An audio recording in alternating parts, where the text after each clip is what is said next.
Welcome back to Mona Chaubey vlogs. तो आज मैं आप सबको बताने वाली हूँ एकदम टेस्टी बिहारी स्टाइल बेसन की सब्जी। और इसको एक बार बनाओगे तो बार बार खाने का मन करेगा। तो चलो अभी स्टार्ट करते हैं। देख सकते हो आप बन के कुछ इस तरीके से रेडी होगी। और इसके लिए इंग्रेडिएंट जो चाहिए वो मैं बता दूँ तो 3 मीडियम साइज़ के प्याज चाहिए होंगे आपको। 7-8 कलियां लहसुन की, अगर बड़ी वाली हैं तो वो, छोटी वाली हैं तो आप अपने हिसाब से देख लो, थोड़ा ज़्यादा ले लेना। और फिर इन सबको हम जैसे कि छील लेंगे। और देख सकते हो, और कुछ हरी मिर्च आपको चाहिए होंगे तो जैसे कि आप अगर ज़्यादा तीखा खाते हो तो उस हिसाब से ले लो। मैंने अपने अकॉर्डिंग ले ली है। तो मैंने यहाँ पे 4 हरी मिर्च ली है। और अब इसमें कुछ सूखी लाल मिर्च डालूँगी, जिससे कि मैं इसको ग्राइंड कर लूँगी मिक्सर जार में। देख सकते हो जैसे कि आप। और थोड़े से 1 टुकड़े अदरक के ले लूँगी मैं, 1 इंच जितना। और ये सूखे खड़े मसाले हैं, इसको हम बाद में पीस के बाद में इसका यूज़ करेंगे। तो इसको भी आप देख सकते हो कि कुछ इस तरीके से है। बड़ी इलायची, छोटी इलायची, लौंग और वो। तो फिर हम यहाँ पे इसको लहसुन अदरक सबका पेस्ट बना के तैयार कर लेते हैं। उसके बाद हम 150 ग्राम अप्रॉक्स बेसन लेंगे। नमक डाला इसमें मैंने, अदरक लहसुन वाला जो पेस्ट था मिर्ची वाला वो डाला, ये मैंने हल्दी डाल दिया इसमें। और अब मैं हींग डाल दूँगी थोड़ा सा। उसके बाद मैं इसमें थोड़ी सी गरम मसाले का पाउडर मैं डाल रही हूँ, एक मतलब आधी चम्मच जितनी। उसके बाद मैं यहाँ पे 1.5 चम्मच तेल डालूँगी, सरसों का तेल। सरसों के तेल से खाना ज़्यादा अच्छा बनता है, तो इसलिए आप सरसों का तेल यूज़ करें। अदरवाइज़ आपको जो मर्ज़ी हो आप वो तेल यूज़ कर सकते हैं। देन मैं इसको यहाँ पे अच्छे से हल्के हाथों से मिला लूँगी। क्वांटिटी पानी की बहुत कम कम डालेंगे, इसलिए क्योंकि अगर आप बेसन में बहुत ज़्यादा ऑयल या पानी दे दोगे तो फिर वो जब तल लोगे उसको, तो फिर जब हम इसका तरी बनाएंगे तो तब ये टूट जाएगी। इसलिए हम थोड़ा थोड़ा पानी देके इसको एक सॉफ्ट डो की तरह तैयार कर लेंगे। जैसा कि आप लोग देख रहे हो, इस तरीके से मैं थोड़ी थोड़ी क्वांटिटी में पानी ऐड कर रही हूँ इसमें। और मैं इसको रेडी कर रही हूँ। तो कुछ इस तरीके से डो आप लोगों को रेडी करनी, बहुत सॉफ्ट भी नहीं होनी चाहिए, बहुत हार्ड भी नहीं होनी चाहिए। तो बिल्कुल इस तरीके से होनी चाहिए, जैसा कि आप लोग देख रहे हो। थोड़ा मतलब आटा जैसे गूंदते हो एग्जैक्टली वैसा ही गूंदना है। तो उसी तरीके से हमने एक डो तैयार कर ली। और अब इसको अपने अकॉर्डिंग आप कोई भी शेप दे सकते हो, ठीक है। तो पहले हम आटे को अच्छे से गूंद लेते हैं, सॉरी बेसन को अच्छे से गूंद लेते हैं। अब मैं इस तरीके से कोई भी शेप दे रही हूँ, आपकी जो मर्ज़ी हो आप उस तरीके से अपना शेप दे सकते हो, जैसी आपको मर्ज़ी जो अच्छी लगे आपको। तो ऐसे ही तोड़ तोड़ के छोटे छोटे टुकड़ों में कोई भी शेप में हम लोग यहाँ पे रेडी कर लेते हैं इसको, जैसे कि आप लोग वीडियो में देख रहे हो। तो फिर मैं यहाँ पे सारा ऐसे ही इस शेप में रेडी कर लिया मैंने इसको। और अब इसको हम लोग क्या करेंगे, तलेंगे। तो आप देख सकते हो मैंने इस तरीके से किया है। आपकी मर्ज़ी, आप जैसा शेप मन चाहे वैसा आप कर सकते हो। तो अब हम लोग क्या करेंगे, कढ़ाई लेंगे सबसे पहले और उसमें सरसों का ऑयल डाल देंगे। और जब तक गरम ना हो इसमें नहीं डालना तो मैं चेक करती हूँ हमेशा थोड़ा सा डाल के कि प्रॉपर हीट हो गई है या नहीं।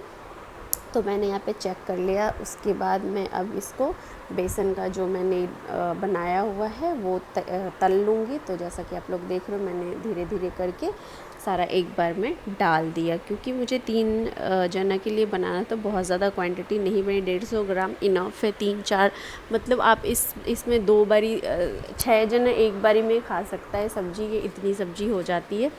तो फिर यहाँ पे मैं इसको अच्छे से तल लूँगी। और अगर फ्लेम की बात कर ले तो आपको यहाँ मीडियम टू हाई फ्लेम रखना है और इसको चलाते रहना है, 1 सेकंड भी आप छोड़ना नहीं, अदरवाइज़ ये जल जाएंगे, ख़राब हो जाएंगे और टेस्ट वाइज बहुत अच्छे नहीं लगेंगे। तो यहाँ पे मैं तल रही हूँ। और उसके बाद जब ये हल्का ब्राउन हो जाएगा बेसन, तो फिर मैं इसको तल के अच्छे से, जब इसको देखूँगी कि हाँ अब ये कम्प्लीटली रेडी है, कुक हो चुकी है, कुछ इस तरीके से जब कलर आ जाएंगे बिल्कुल ब्राउन सा, तो देन आपको क्या करना है, आपको निकाल लेना है इसको, कढ़ाई से इसको छान लेनी है। जैसे कि मैं छान रही हूँ तो मैंने फ्लेम ऑफ़ कर दिया, जैसा कि आपने देखा। और अब मैं इसको कढ़ाई से निकाल के रख लूँगी अलग। ताकि मैं अब जो मुझे मसाले तैयार करने होंगे तो इधर ये रेडी रहेंगे तो सब्ज़ी जल्दी बन जाएगी। इसलिए मैं हमेशा एक एक करके काम करती हूँ ताकि मुझे एक बार में प्रेशर ना पड़े। तो यहाँ पे मैं सारा ये तल के निकाल ले रही हूँ। जैसा कि आप लोग देख रहे हो, अच्छे से तल लेना सारा, इससे तेल अलग कर लेना। और फिर अब हम लोग या तो आप उसी कढ़ाई में बना सकते हो, मेरे पास दूसरी थी तो मैंने दूसरी में बना ली। तो फिर मैंने यहाँ पे कढ़ाई गरम कर दी है, सरसों का तेल डाल दिया है 2 टेबलस्पून। और अब मैं यहाँ पे एक हरी मिर्ची डाल रही हूँ। और जो प्याज को मैंने प्याज को मैं भूल गई थी, बिल्कुल बारीक काटना है, तो बिल्कुल ही बारीक बारीक काटना है, इस ताकि आपके प्याज अच्छे से मिल जाए, तरी में अच्छे से भुने। तो इसलिए बहुत बारीक प्याज काटना है। और अब मैं प्याज को अच्छे से भून लूँगी। प्याज को हमेशा जब आप बारीक काटो ना, तो आप हमेशा हाई फ्लेम पे उसको भूनना। और प्याज का कलर कुछ इस तरीके से आ जाए तो यहाँ पे मैं अदरक लहसुन मिर्च का पेस्ट डाल दूँगी, जैसा कि आप लोग देख रहे हो। और फिर इसको मिक्स करके अच्छे से मैं मसाले को तैयार करूँगी। और तकरीबन मुझे लगता है 5 से 7 मिनट के अंदर ये रेडी हो जाते हैं। तो इसमें कुछ इस तरीके से आप करते जाओगे। और ये फ्लेम मीडियम टू हाई रखना है, लो बिल्कुल नहीं करना, अदरवाइज़ प्याज आपके नहीं गलेंगे। और आप याद रखना कि मैंने नमक नहीं डाला है अभी तक इसमें। जब मैं यहाँ पे टमाटर इसमें ऐड करूँ, ये मैंने कुछ खड़े मसाले जो आपको दिखाए थे, मैंने वो यहाँ पे ऐड कर दिए हैं। एक्चुअली मिक्सी का कुछ प्रॉब्लम था तो इसलिए खड़े मसाले सही से नहीं पीस पाए। तो आप एक बार इसको थोड़ा बारीक पीस लेना। और अब मैं थोड़ा सा इसमें पानी ऐड कर रही हूँ ताकि मसाले भुने अच्छे से, जले ना। और फ्लेम मैंने अभी मीडियम रखी हुई है।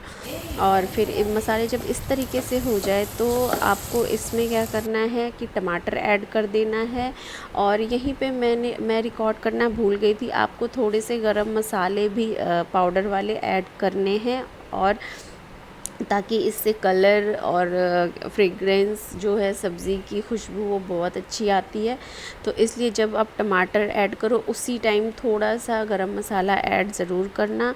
और अब मैं यहाँ पे इसमें नमक डाल रही हूँ अपने टेस्ट के अकॉर्डिंग। आप अगर ज़्यादा खाते हो तो ज़्यादा डालो, कम खाते हो तो कम डालो। हम लोग थोड़ा ज़्यादा ही खाते हैं तो मैं अपने अकॉर्डिंग डाल रही हूँ इसमें नमक। उसके बाद हम लोग नमक को डालने के बाद, जैसा कि आपको पता है कि मसाले को थोड़ी देर तक इसको भुनने के लिए छोड़ देंगे। और कम करके फिर मैंने जब मसाले हो गए थे, भुन गए, तो मैंने इसमें थोड़ा सा पानी ऐड किया था, नहीं जल ना जाए, तो मैंने थोड़े से और पानी ऐड किया। अभी ये सब्ज़ी रेडी नहीं हुई है, अभी ये सिर्फ हम मसाला रेडी कर रहे हैं इसका।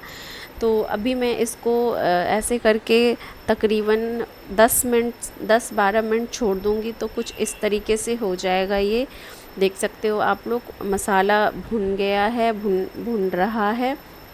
और इसको मसाले को भूनते हुए आपको ये हमेशा याद रखना है कि फ्लेम मीडियम और लो रखनी है, हाई नहीं रखनी है, अदरवाइज़ आपके मसाले जल जाएंगे, भुनेंगे नहीं। तो कुछ इस तरीके से मैं जूम कर के दिखा रही हूँ कि इसका क्या टेक्सचर होना चाहिए, किस तरीके से होना चाहिए। तो फिर आप लीड लगा के इसको जब आप थोड़ी देर छोड़ोगे तो कुछ इस तरीके से मसाले भुन जाएंगे। देख सकते हो कितने अच्छे से सारे इसमें मिल गए हैं, मसाले बहुत अच्छे से मिल गए हैं, सारे भुन गए हैं। तो अब मैं थोड़े से पानी इसमें ऐड करूँगी। इसके लिए मैं तरी बनाने के लिए पानी, अब ये प्रोसीजर जो है वो सब्ज़ी की रेडी हो रही है, ऑलमोस्ट लास्ट स्टेज पे है ये। तो यहाँ पे पानी ऐड करने के बाद मैं थोड़ा उसको अच्छे से उबाल आने दूँगी। देन में फिर मैंने जो बेसन तल के रखे हुए थे मैं उसको इसमें डालूँगी और तकरीबन 5 से 6 मिनट में इसको ऐसे ही चलाऊँगी, क्योंकि चलाने से इसके अंदर जितने ये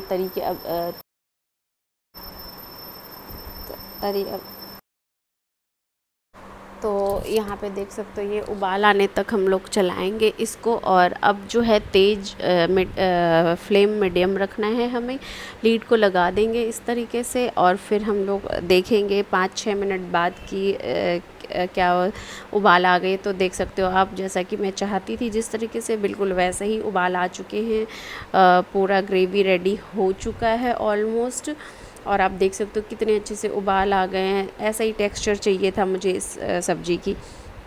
तो कलर देख सकते हो कितना सुंदर कलर आया है सब्जी का।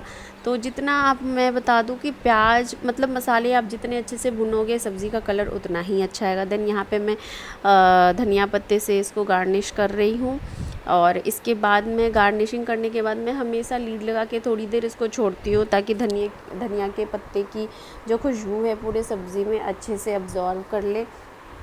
तो मैंने यहाँ पे देख सकते हो धनिया पत्ता पूरा गार्निश कर दिया है, और हल्का सा थोड़ा सा इसको ऐसे चला के और फिर मैं इसको क्या करूँगी, लीड से ढक दूँगी। उसके बाद देखेंगे 2 मिनट, बस ज़्यादा नहीं, 2 मिनट बाद फिर निकाल के देखेंगे। ये देखो सब्ज़ी बनके रेडी है, और सब्ज़ी कुछ इस तरीके से बनी है।